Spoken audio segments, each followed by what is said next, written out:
Hello everyone. Hello, Kamlesh sir, and all the participants. So we would like to start as we move on. We may have some more participants joining. So I welcome you all to the i4C Masterclass 2020. That is around blockchain use cases. Decoded. So we'll be talking about the blockchain use case and how the blockchain is used in the field of any other fields. So a little bit about i4C. So i4C is Inter-Inclusive Innovation Center. So i4C fosters innovation through ideation and innovation competitions, with webinars. The main focus of the i4C is student innovation. So we play a good role in a Smart India Hackathon. And now, coming towards the our today's session expert. So we have today Kamlesh Nagware, a CTO of SnapperTech. He's among the top 30 influencers of blockchain in India.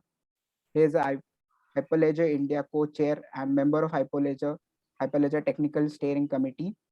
Drives the technical direction of Hyperledger Foundation, which is a Linux Foundation enterprise blockchain project. He plays an active role across the Hyperledger community, contributing to the Climate Action Accounting SIG, Finance SIG, and Hyperledger Global Forum Committee. About SnapperTech, SnapperTech is a global service and technology product company leading digital transformation for enterprise using blockchain. It offers services in blockchain applications, development, training, consulting, and innovative suite for specialized products for e-governance, financial services, and healthcare. SnapperTech is a Hyperledger certified service provider and Hyperledger training partner. The company participates in open source initiatives across the globe and has a robust technological alliance and partnership with Hyperledger, Oracle, AWS, that is Amazon Web Services, IBM, Trust, IP, and Sovereign. So today to talk on the clean and affordable platform, how blockchain is used in clean and affordable energy. So we have today Kamlesh sir from SnapperTech. So over to you, Kamlesh sir. The stage is yours. Okay, yeah. Thank you, Saurabh, and thank you, i4C. And let me share my screen.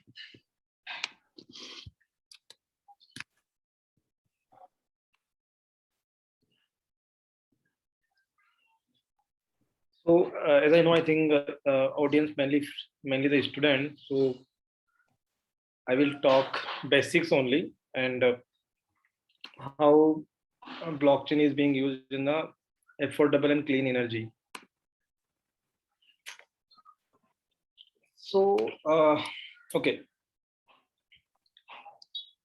So before that, let me talk about the future tech, what we do and what we are doing. So we have typically three different sectors. One is a blockchain consulting and training part, and another is a blockchain product design and development. And also we do some kind of blockchain training, especially in corporate, not in the blockchain training in retails. So this we do, and this is our blockchain portfolio, what we are doing in different sectors, and you could see the renewable energy, one of them. So the supply chain, where we're working with few customers in a supply chain traceability, provenance, and then tokenization, who are understand the blockchain, understand the importance of tokenization. So working with different use cases and projects in tokenization, and the land registry use cases, where we're working with Malaysian government and currently working with, and also past work with Telangana and Andhra Pradesh government. And we have two different products, one in certificate authentication, another in a supply chain. So this is about the future tech portfolio, what we do. So in today's agenda, I will going to talk about what is blockchain and what is play a role in the sustainable development goals. And if you don't know what is sustainability and what are sustainable development goals, so for there is a sustainability goals by the United Nations, UNDP, to promote the livelihood of all the citizens in across the countries. So if you go here, So these are the 17 sustainable development goals of any which are decided by the United Nations. So like there is no poverty, zero hunger, good health and well-being, quality education, gender equality, clean water and sanitation, affordable and clean energy. And our topic is about how the blockchain can help to achieve affordable and clean energy and what blockchain is doing in this sector. But technically blockchain could help all the sustainable development goals, whether it's a decent work and economic growth, industry innovation, infrastructure, sustainable cities and communities, responsible consumption and production, where our trace chain product come in the picture, climate action. So climate action is about like whether it's forestations or carbon emission saving, carbon credit calculation, and all other things. So, but in the today's discussion, we're going to cover about the affordable and clean energy and what are the different use cases in the this one. So before that, so we're going to talk about the SDG 7. So there is a 17 SDG goals, and one of them is a affordable and clean energy.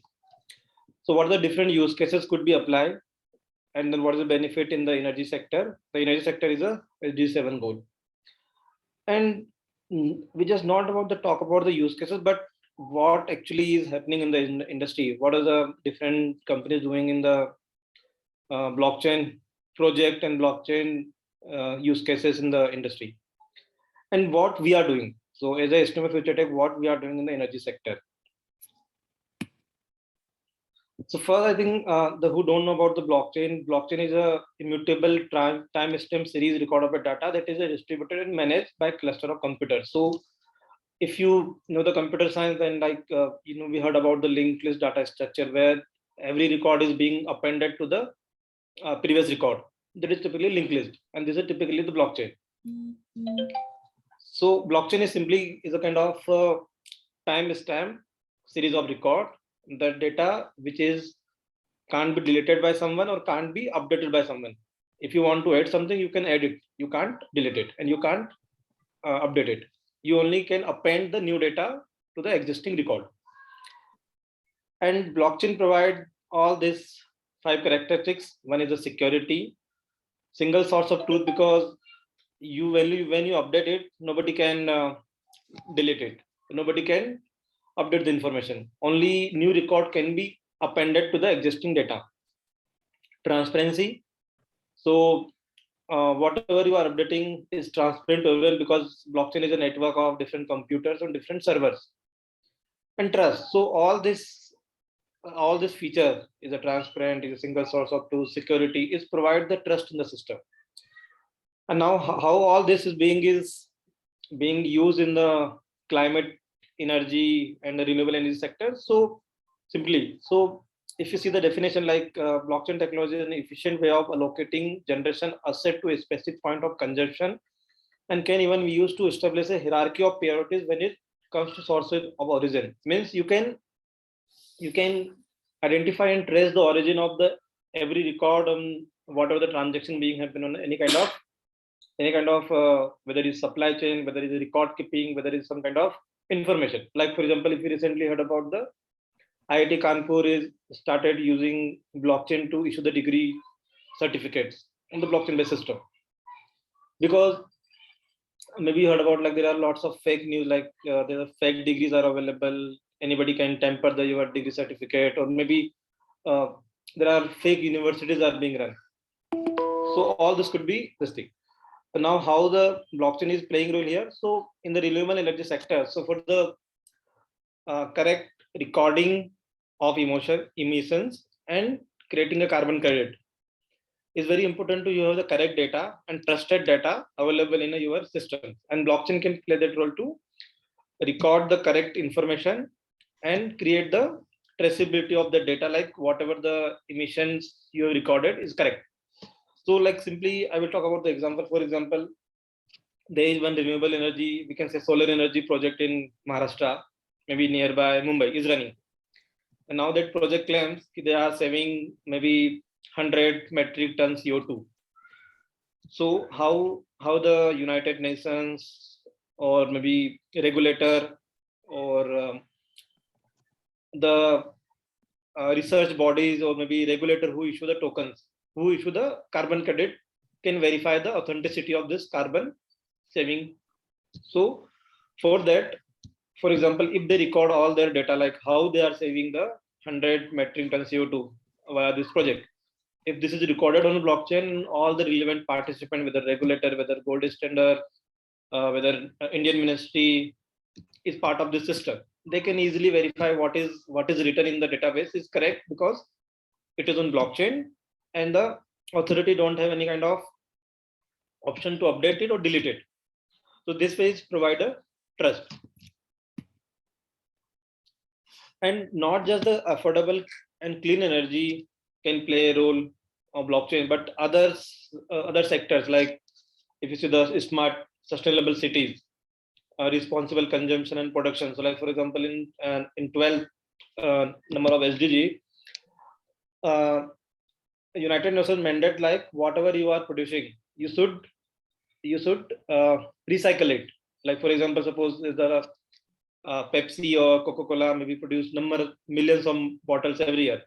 So they need to reproduce, they need to recycle this all the bottles, and then maybe use this recycled plastic to create the new bottles or whatever. But they need to provide some mechanism to recycle this old plastic and use in the new production. And this is mandated by the government. If some companies are not following it, then the government or the United Nations make some charges, some fine to them. And all this running at the world level, not just the cities level or countries level.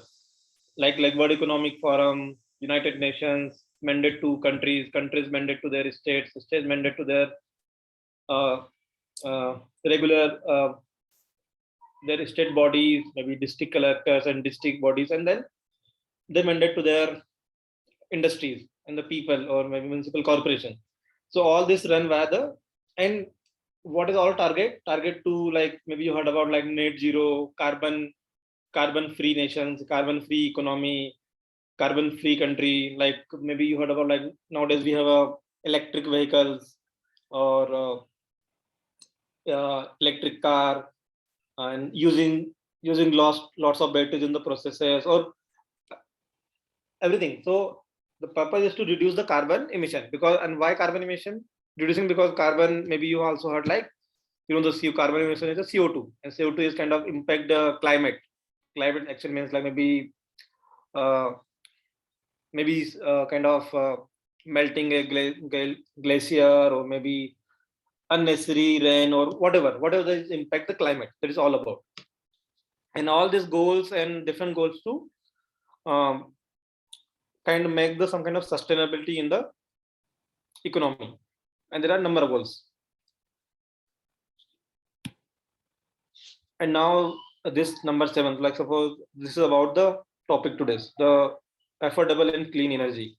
Affordable means like energy should be available to everyone, like even like we use in every day, but there are lots of countries and the geographies or maybe some specific areas there is no affordable energy available. And clean energy means instead of using a water and coal and thermal, we should use the maybe solar energy, wind energy, or some another mechanism of energy which is not producing or emitting a carbon. That is about the clean energy. So by 2030, this is a mandate by the United Nations to you increase the share of renewable energy in the energy utilization. And 2050, they have target to use all electricity by the renewable energy only. And even India have a target to 2070. They want to be net zero. Net zero emission means there is no carbon emission by the Indian people, Indian industries. Net zero. Maybe there are some industries maybe emitting, but another industry may be supporting to reduce the carbon footprint. That is all about target. So now how the blockchain could be used. So there are a number of use cases. So like one is peer-to-peer energy trading. So this is about like, for example, like we have lots of solar panels, municipal corporation use, some housing societies use, and some farming sector. But there are lots of energy which is not utilized. So there is a mechanism how they can trade the energy. Trade means like suppose we trade the shares. Similarly, we can trade the energy. Like suppose maybe I am producing maybe suppose 2 megawatt energy. I am just using only 1 megawatt. So 1 megawatt I can sell to the my nearby maybe farm or maybe nearby society or maybe nearby my friend. And how this blockchain can help. So because it will maybe measurement of the energy utilization and then enable platform and calculate the how much energy we are trading. Another is the renewable energy certificate. So this is the energy certificate. So while you are kind of using or maybe producing the renewable energy via solar energy or maybe wind energy, then you get some kind of renewable energy certificate which you could use to compensate your carbon footprint if you are industry, or maybe you can sell this energy certificate to the different institutes or different industries which are not compliant with the carbon emission, or maybe they are emitting a carbon but they can't reduce it. Like for example, cement manufacturing, anyhow they need to use some kind of energy to complete their manufacturing process. So that way. And carbon credit. So for example, like when you saving some kind of carbon emission, you have qualified to get some kind of carbon credit, and that carbon credit you can sell to the people who needs it. So in a normal for as a general citizen, that doesn't matter, but for the industry, for example, I have a cement manufacturing company, and maybe I am creating maybe I'm producing maybe metric ton of CO2, and now but government mandate to me to reduce it, but I can't reduce it. So in that case, that company buys some carbon credit from the company who are saving some kind of carbon emission. And all this is a big market. So there are number of bodies globally, like gold standard, like there is Vera. In India we have many such bodies which will verify your carbon emissions, and then calculate the how much carbon you saved and how much carbon credit generated out of the savings. And this, if you are not emitting carbon emission, then you can sell this carbon credit to someone else. And now this is very important to use a blockchain, because how you will ensure like you are actually saving it, or authenticity about this carbon credit. Because because like for example, if blockchain is not there, and maybe suppose I'm creating some carbon certificate, like I saved this much CO2, maybe I sold this to some another company A, and then same certificate I can send to another company B.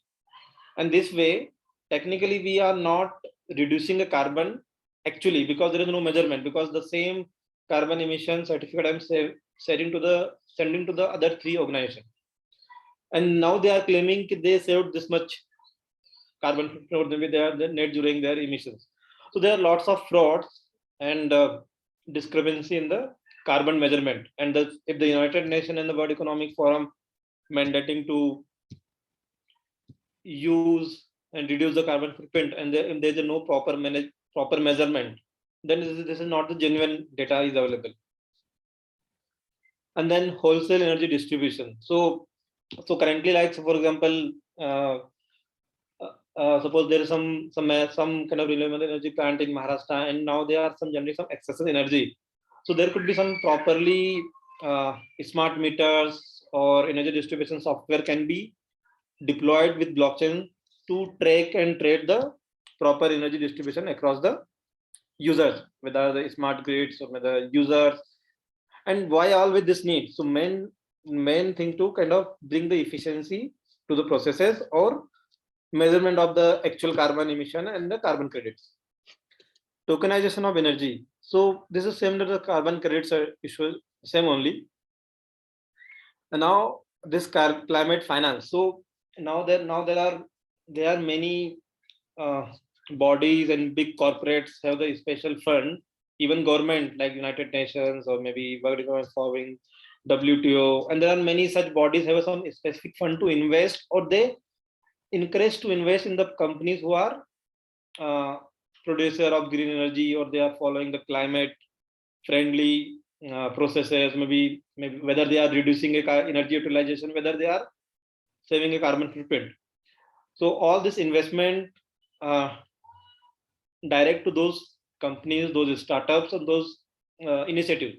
But how we measure it, and how the one company decide whether this particular startup or particular energy company is following the right practices, or just not like that. There are even, I know the many companies in India, like for example, one of my friend company based in Bangalore, they partner with, they have one platform where they create a complete utilization details, and how much, not the industry but as a user. Like for example, if I buy one product which is manufactured in Delhi via some kind of company, they are using a maybe coal energy, and now they are transmitting those products to Pune, from Delhi to Pune, and now suppose they are using a diesel vehicle. So first, the carbon emission done by that manufacturing company, they are using thermal or coal. Then maybe around 1500 kilometer one diesel truck traveled and emitted lots of carbon, because diesel emitted CO2. And now I am consuming this product. So I am consuming this product. That means I am promoting, or maybe I'm encouraging that company to produce the product in Delhi. So technically, I am also contributing to the carbon emission, because I am the user of that product.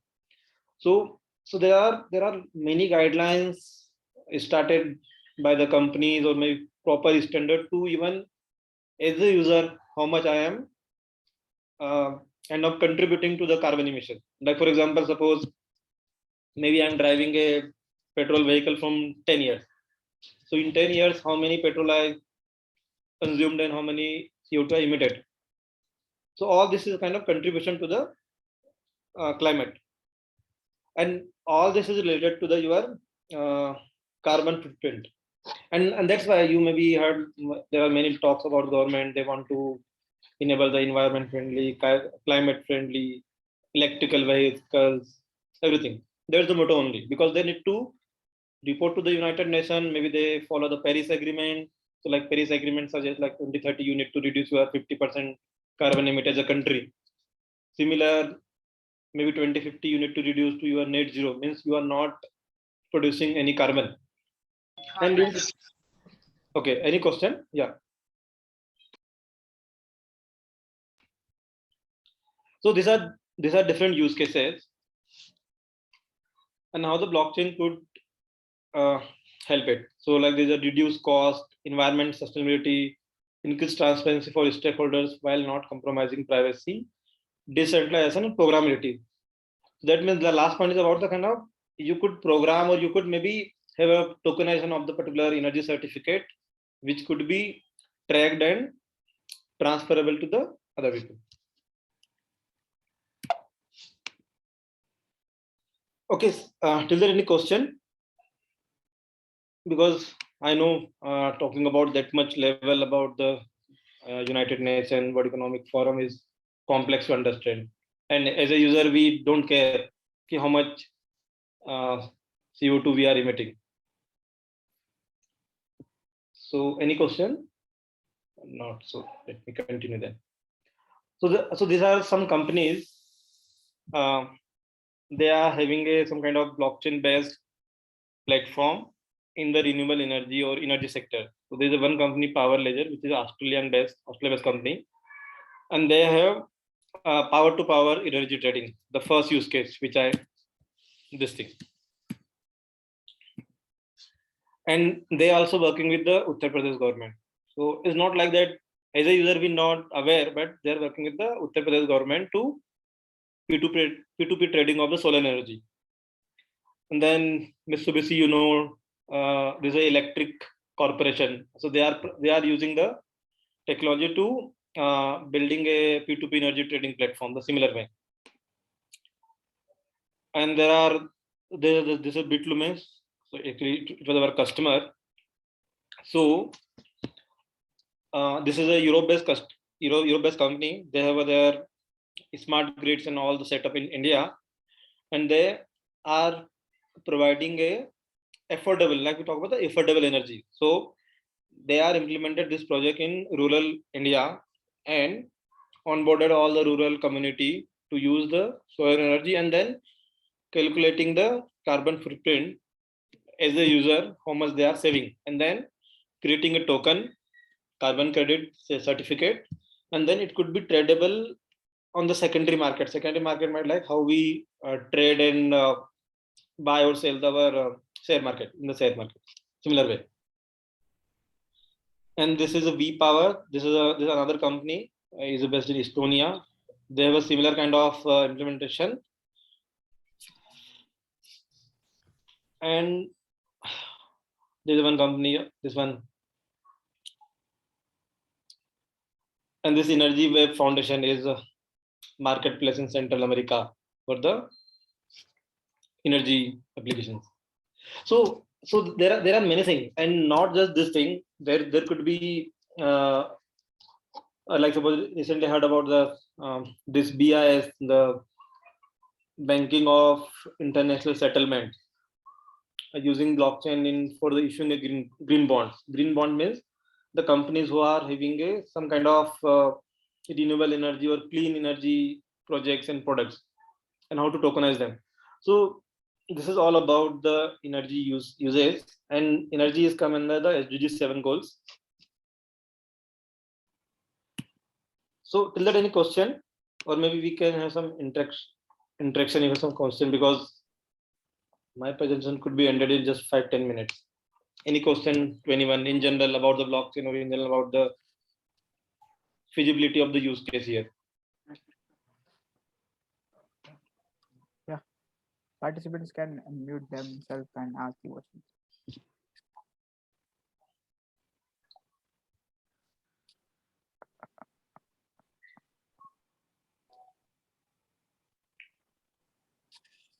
Okay.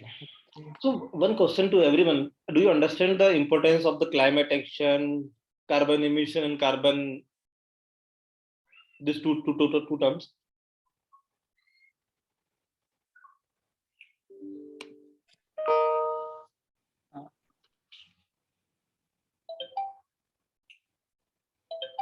Okay.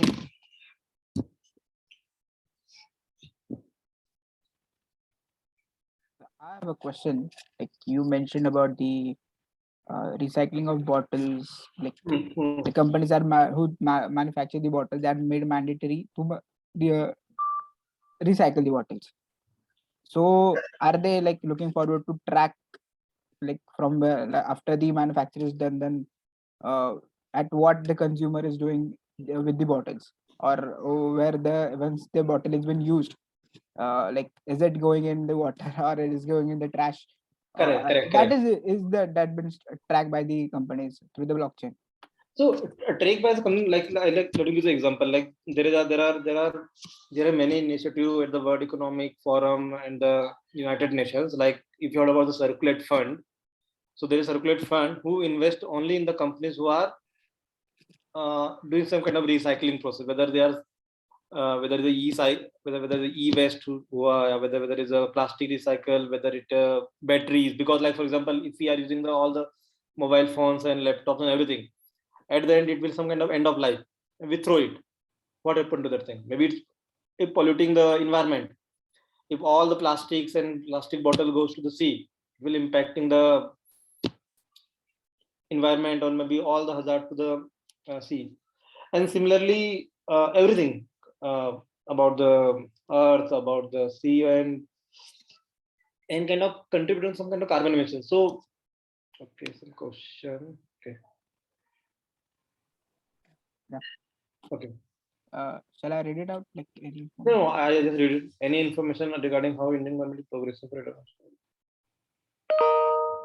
Okay, so about this thing, so recently, Niti Aayog and the Ministry of IT come with the National Blockchain of Strategy to implement a blockchain in various sectors. So even you need, I can share that details too. So this thing. So this is the national blockchain strategy by Government of India.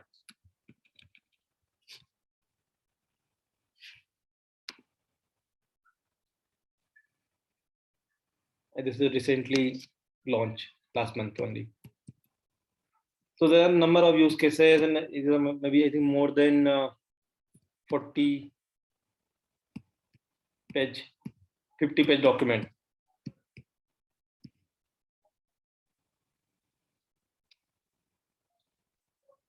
All about this thing. So they are implementing it, and not just the central government or Niti Aayog, but in general, every state government active in the blockchain adoption, whether it's a Maharashtra government or I think, but I quite mainly active with the Karnataka, Telangana, Andhra Pradesh, and Tamil Nadu and Kerala. Those are doing good in blockchain adoption. Okay, so about the recycle thing, so let me give one example how it works. So, for example, let's say about the Pepsi, who do the millions of Pepsi bottles in every year, and there is a mandate by regulator and government term extended producer responsibility (EPR). That means who are producing this plastics, they need to recycle it or take it back, whatever the way. So now what they are doing, now it's mandate to them, they need to recollect all the plastic bottles, whatever they sold. And now this kabadi wala and all the people who are collecting these bottles and then selling to the nearby dealer, and then it will buy some recycle companies. And there are many networks. There are many recycle companies who collect these bottles and then reprocess it, and now all this for this all the stuff, these brands like Pepsi is paying to those companies, because at the end Pepsi need to report to the government like they produce maybe 10 million plastic bottles and they reprocessed or recycled all the things. So now they mandated all these recycle companies, but now the recycle companies doing what? Like for example, recycle companies working with Pepsi, working with Coca-Cola, working with many such brands, and now they only process maybe suppose 1 lakh bottles and show the 10 lakh bottles processing certificate to the Pepsi also and Coca-Cola also, and it will impacting the is kind of fraud, because in technically is not actually recycling all the materials. It only the fake certificate, and that's why the blockchain is playing a role, and that's why these brands now want the end-to-end traceability. Like for example, if I sold one bottle and then after that, if someone like veg picker pick this bottle and selling to nearby some kind of collector and then sending to the recycle company, and then recycle company is producing it. So they now the brand want the visibility all in the process, so they can claim to the government or regulator like they are following the mandates, and if they are not following, government is charging them and putting fine on them in crores, and that's why they are following these practices, and that practices they need some kind of traceability platform, how you can trace like what is the actual thing is happening, and blockchain provide whatever you are writing in some database is a tamper proof, means nobody can delete it. So if all the recycling process from waste picker to recycling process and certificate given to the brands, if recorded on blockchain, then it could be trusted by all, trusted by brand, trusted by government, and trusted by regulators. What are they are doing? They are doing good. They follow their practices. So this case got the understanding. Yeah.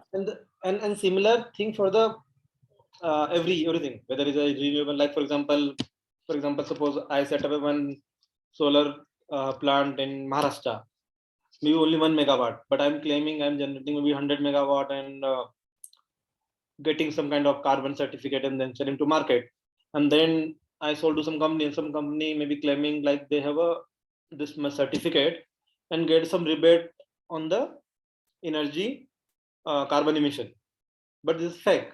That means this is a loss to the that company, a loss to the government. And like for example, like government is claiming they will go to the 2030 50% carbon emission, 2050 they will go to the maybe zero carbon emission. But technically, if everything is not recorded properly, then then we are not progressing at all. And then on that time, if we are not following, like for example, we are part of the Paris Agreement, and if we are not following all these practices, or not like suppose we said like we follow the net zero emission in the 2050 and not able to achieve, then we need to pay some fine to the United Nations. And that's why companies and governments in their processes, in their decision making strategies, they promote to use the renewable energy. And that's why you see many solar panels installed in the housing societies, in the city municipal corporation, and whatever the initiative to reduce the energy consumption or maybe increase the uses of the renewable energy. And that's why lots of startups coming. So like for example, I was talking about my friend, like based in Bangalore. He has a startup and he's record all this thing. And now, for example, suppose and he partnered with some kind of all this luxury brand. Like for example, suppose if I buy a 15 lakh car from a one showroom, and this maybe in the 5 year it maybe emit some number of CO2 ton. And but I'm an environment friendly guy, and I want to compensate my carbon emission. So how I can do that? So maybe I will invest to some kind of renewable energy project. So I will maybe I invest to some company, or maybe some solar energy project. And that friends company doing the same thing. So they will, if one people buy some kind of vehicle or some kind of uh, car emitting so much energy and emitting so much carbon, they onboarded those customer to their platform and investing in this renewable energy projects. And now they're using all this data. So I think this is all about the climate actions and the climate, saving the climate simply. How an individual can use Hyperledger platform for development of any application idea, and what are the tips for using the Hyperledger platform for efficient utilization? Okay. So Hyperledger is a open source blockchain. So like for example, in the computer science, we have a different databases to develop. Like for example, we have a SQL, MySQL, Oracle DB, and similar way. Similarly, to implement the blockchain, there are a number of different blockchain platform. Like there is a Hyperledger, Ethereum, R3 Corda, and many such. So how you could use the Hyperledger? So Hyperledger is a open source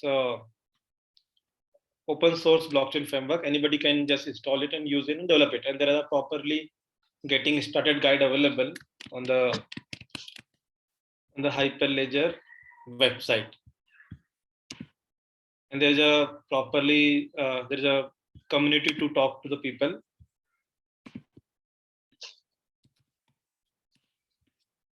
So all the things you can find it here if you want to be try.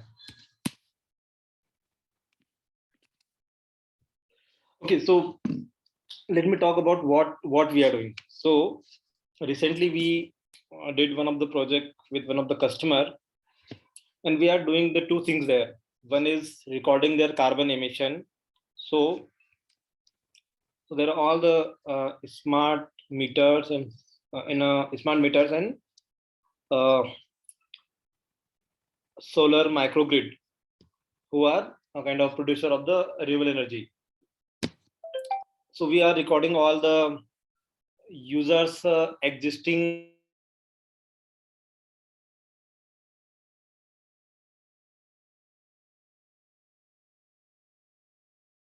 which is created by the water or maybe coal. And now they are using the energy created by some kind of solar panel or maybe wind energy. So technically how much energy they were using earlier, and now they are using via the purely we can say green energy, clean energy. So how much the carbon footprint they are saving. and then using this data to create the carbon credit certificate. And this carbon credit certificate could be make available on some kind of marketplace, like to buy and sell. And who will buy this carbon credit certificate? The companies, the institutions, the countries. Like for example, in India, we suppose like in India, suppose we reduce the manufacturing process. Maybe like for example, China does lots of carbon emit. So for example, suppose if we are reducing the carbon emission and generating lots of carbon certificate, but in US they don't want to reduce their carbon emission, but they want to compensate it, so they can buy this carbon certificate from the Indian companies, like this things. So this is all about, and is you can connect me if you want to connect me, LinkedIn or my number.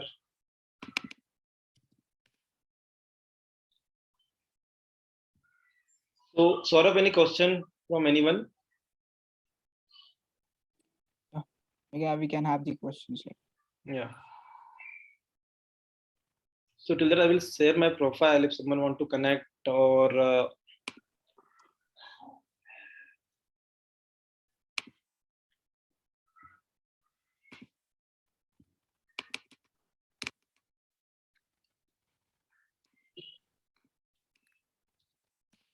okay. And like there are many things. Like suppose I talk about the gold standard. Na, if you search just this thing, like this is gold standard. I think this movie or what? No, it's not a movie. This is one standard organization who certify your carbon emission, like how much your carbon emission saving. See, the renewable energy one of thing who Australian this thing, and if you go there, you could find many things.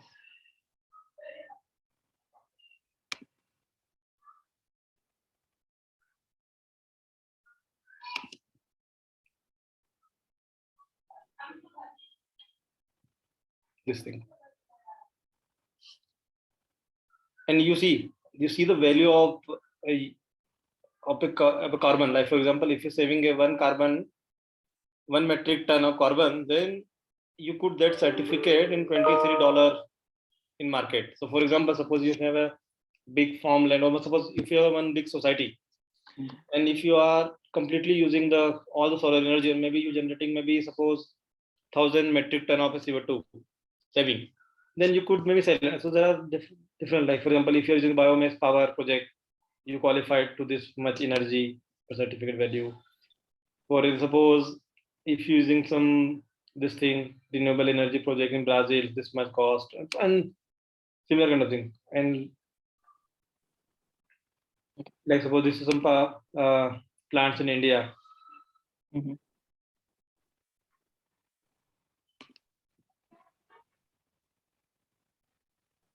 And if you know this company is based in India, in Indore, who provide the certificate to the, so see like this how much carbon certificate they saved it.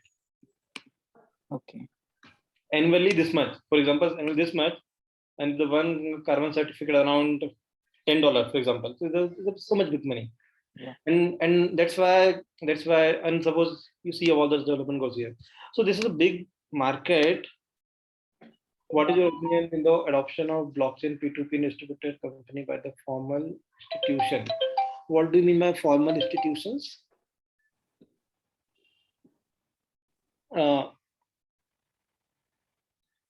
You can unmute and talk about it. Yeah, of course.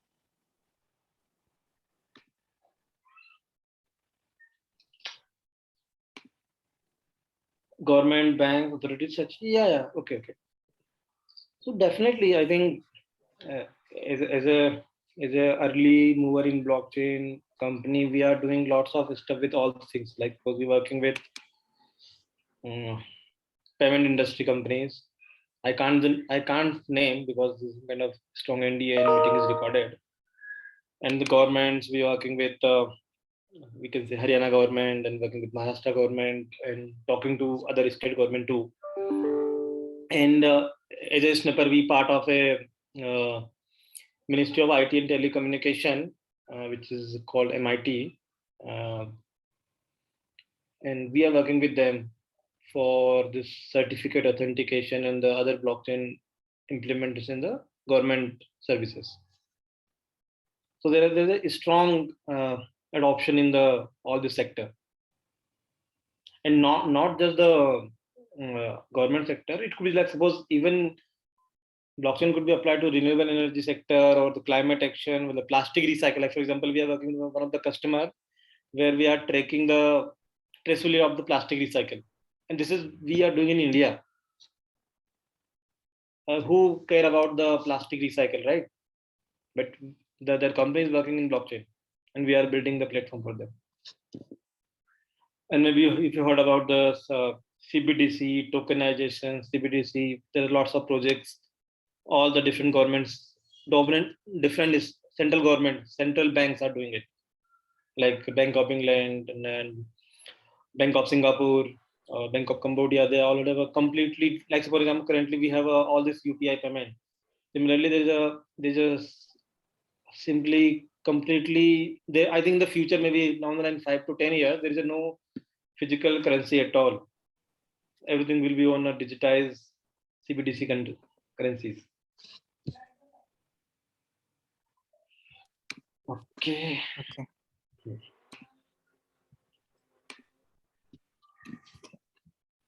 Any more questions? And if all here is a student community, then I can give you one detail. If you want to participate in some kind of blockchain hackathon, then Hyperledger is organizing one global Hyperledger challenge where anybody can participate and contribute it, or maybe build whatever the even projects or something if building on the blockchain. It could be pitch here.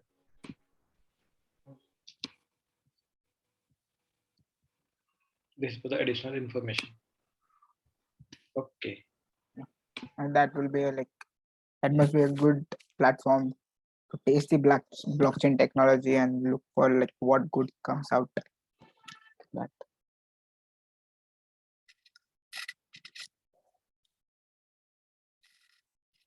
Yeah. Am I audible? Yeah, audible. Tell me. Yeah, audible. Who is Saurabh, right, or someone else? Yeah, I was. Okay. Yeah, Saurabh. Then I think we can conclude. There's no question. Okay, of course.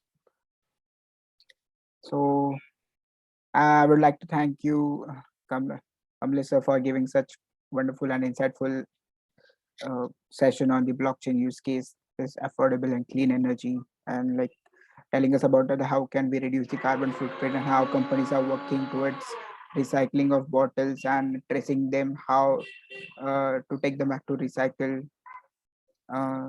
Okay, so we have one question. Shall we take it, sir?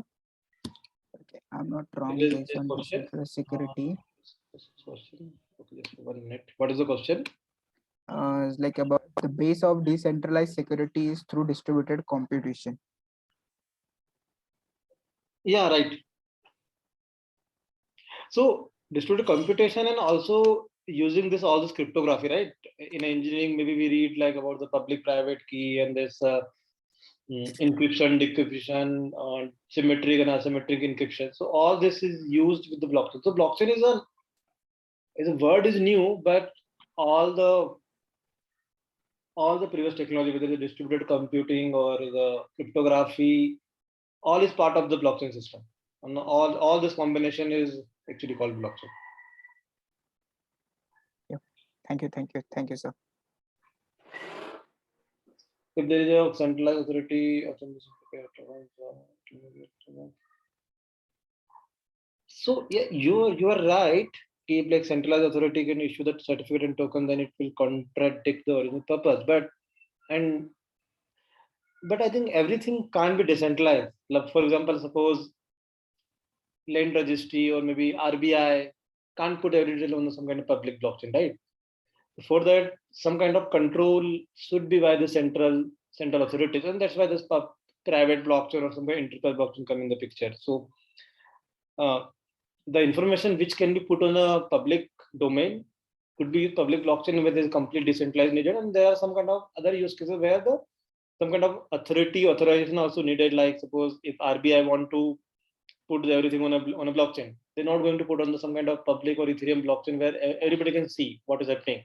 They want to put some control to their own hands. And same for the any central authority. Like for example, if like CBSE issuing a degree on a blockchain. So, and I think currently is using it. If you go to the CBSE portal, they claim they are using last 4 to 5 year data they put on the blockchain. But they have control.